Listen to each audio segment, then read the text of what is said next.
Today's scripture is in a very different setting or tone than yesterday's. Yesterday we were hearing from the book of Lamentations. Today I want to encourage you to read Psalm 84. And Psalm 84 is a song praising Zion, which is another name for Jerusalem, as the longed for goal of the pilgrim.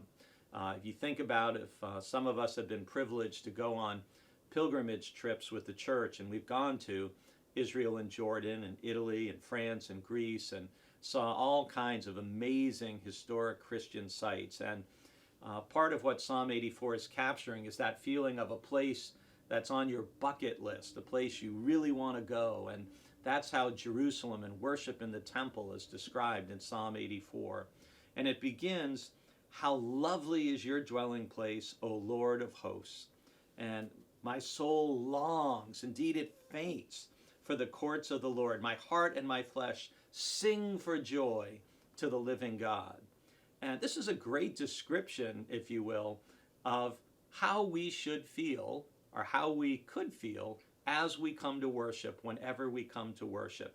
Do we come with this level of excitement and enthusiasm and anticipation that the sanctuary where we worship together with God's people, that we just long and faint to be there, that we can't wait to worship with God's people? And I know some of you watching this are not coming or not able to, for a variety of reasons, to be here with us in person. But even participating in worship online, we can have that sense of anticipation and participation with God's larger people, and how important that is to come with our energy and our whole self, and to sing enthusiastically as we worship God together. And at the end of the psalm, in verses 10 through 12, it says, "For a day in your courts is better than 1,000 elsewhere." And some of you can remember a praise song that came out more than 20 years ago now that put Psalm 84 to music.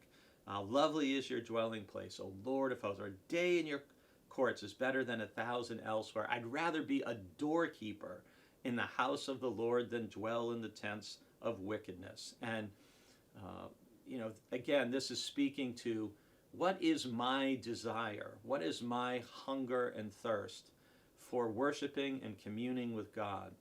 And I do hope that these little spiritual resets of these devotions each day help you in facilitating a sense of communion and worship with God, and that also fuels your desire to worship with us collectively on Sunday mornings. I'm not exaggerating when I say, for me, Sunday mornings of worship here at Brewster Baptist Church, that's the highlight of my week. I look forward to it every single week. And I can tell you, even having a couple weeks where I don't preach, I feel what Jeremiah calls the fire in my bones, and I can't wait to get back up there, as I will tomorrow.